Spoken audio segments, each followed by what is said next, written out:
Compared to Samsung's Galaxy Fold 5, the Pixel Fold is kind of inferior in almost every way imaginable. The Galaxy Fold 5 has an S Pen, it actually opens apps to full screen, it has thinner bezels, it unlocks more Galaxy Watch functions, and it actually opens flat to 180 degrees. So why do I prefer to use the Pixel Fold, this seemingly inferior device, as my everyday phone? It sounds baffling that one singular aspect of this phone can make me choose the Pixel Fold and accept so many compromises, but that's exactly what happened. So to clarify, I love Samsung products. I use a lot of them. The watch is my everyday watch right now, and this video is in no way sponsored at all. I was originally genuinely planning on putting my SIM in the Galaxy Fold 5, but here I am, a month later, using the Google Pixel Fold every single day, and actually really liking it. So, like I said, there's really only one reason I chose the Pixel Fold over the Galaxy Fold 5. But along with that one thing, there are a ton of nuanced quirks and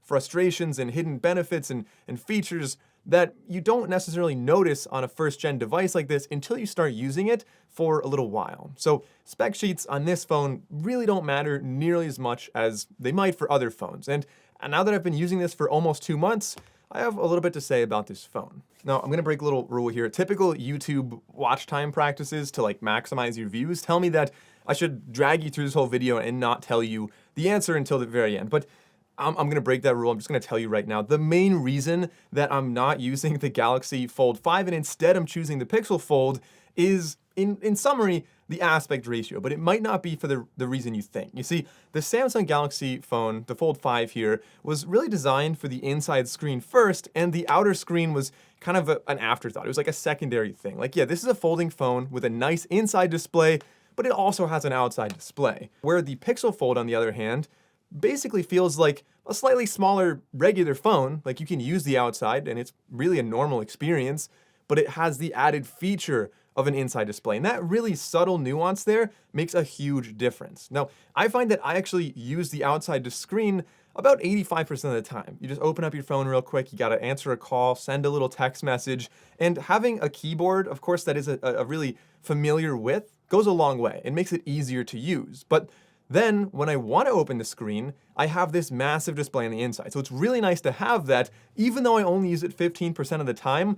That is so beneficial when I have it for that 15% of the time. So it's great for multitasking, it's great for like split screen, one app on either side, great for showing somebody photos or videos on a larger screen. It's also great for web browsing. You have tabs across the top. And if you think about that ratio, using the outer screen for 85% of the time, Samsung's Fold 5, even though it's a nice phone, the outside display, like, for example, just try using the keyboard on such a narrow little phone. It's just not a convenient experience. Now that summarizes why I chose this folding phone compared to Samsung's folding phone, but not why I chose this over the many other great phones out there. So this is my go-to phone, but after using it for a month, or 2 months rather, there's a lot of little nuanced things I found from this. So let's go like pro-con kind of format throughout this video. Starting off the first con, the battery life is not actually that great on here. It's a large display, it's a really thin phone, like remarkably thin actually, so it makes sense the battery's not great. I wish I could give you some like great measurement on the battery life, but my solution to the battery problem like skewed that information entirely. And the solution, in my opinion, like completely fixed the problem. And the solution for me is a little Magsafe sticker on the back. So I have a Magsafe stand next to my bed, on my desk, in my car, pretty much anywhere that I'm like at one spot. I just set my phone there and it's charging. Now, by the way, if you're new to the channel and haven't yet subscribed, I have some very exciting videos coming up. Tech season has absolutely begun. If you want to see those, be sure to go down and click the subscribe button. Getting into another con though, the speakerphone on here is oddly not that loud, but speaking of calls, the pros are that you get so many Google Pixel features on here: hold for me, call screening, direct my call, and so the experience of using the phone app is just so much better, especially when you're not just calling a friend, if you're instead calling the IRS or somebody that you're gonna be on hold for a while.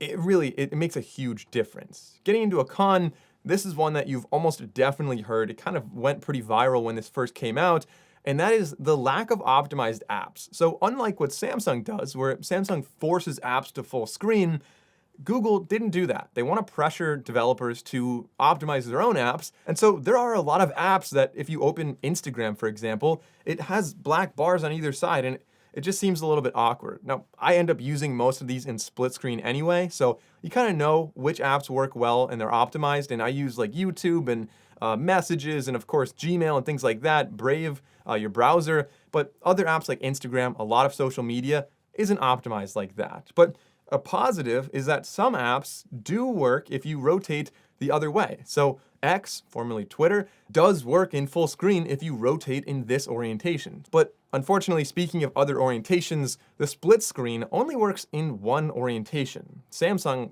doesn't have this problem, but on Google's Pixel Fold, you can only have like a left-right. You can't have a top-bottom. So if you ever want to rotate the phone and still have like left-right, you can't actually do that.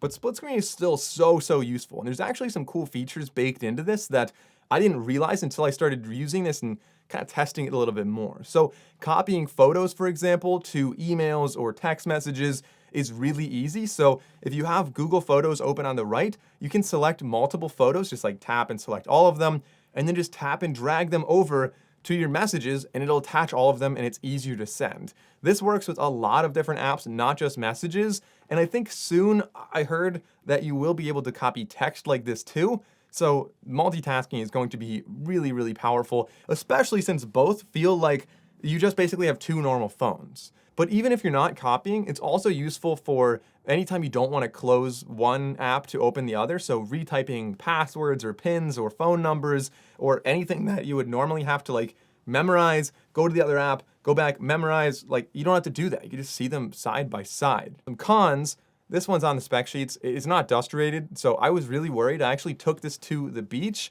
Maybe it was a bad idea. I actually dropped it in the sand too, kind of on purpose, but kind of okay, it was an accident. I didn't try to do that. But the positive here is that it was totally fine. Like I picked it up and I was really worried because it looked like some grains of sand were in there, but I just kind of like brushed it off, flexed it a couple times. It was a little bit creaky, brushed it off. And after like maybe opening it and closing it like 5 times, it was fine. And now there's no sound at all. Like it's completely fine. Getting into the cons, I do accidentally press the power button a lot. I think it's less like firm and clicky than many other phones out there. So a positive though is that, I mean, I'm not the biggest small phone users, but I do like smaller phones. Like they're kind of fun. They don't take up as much space in your pocket.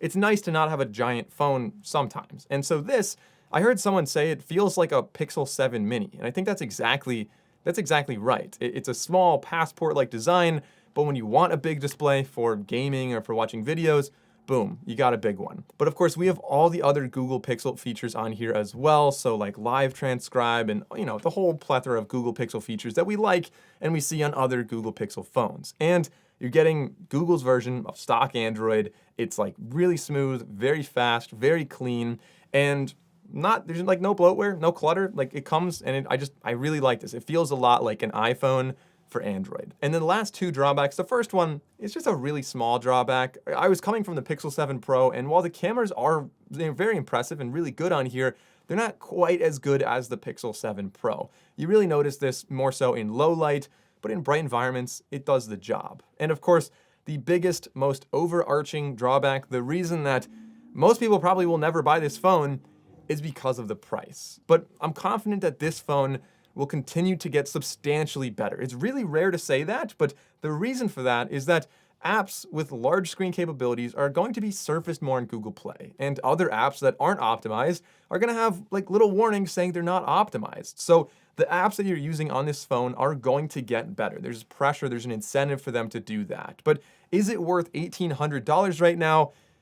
I mean, the easy answer is no. Much like most first-gen devices out there, this one's for early adopters, but I'll say this. I've showed this phone to many of my iPhone friends. I've also showed them the Flip 4, the Flip 5, the Galaxy Fold 5, and the Pixel Fold is the one that by far got the most positive reactions. People lit up and they looked at it and said, whoa, like that's really cool. I get why this exists. It is unfortunate I'm making the compromises I mentioned in the beginning of this video, and I think the ultimate folding phone would probably be if Samsung made the Fold 6 in this aspect ratio, or at least like a little bit wider. And while we're at it, if they could add like an S Pen silo, I mean, that would be it. But leave a comment and let me know what you think of these 2 phones. They're really similar in price, very, very different in almost any way imaginable. Now, since you enjoyed this video, consider watching this one next. And if you haven't already, click that subscribe button below. I'm Mike O'Brien, and I'll see you over there.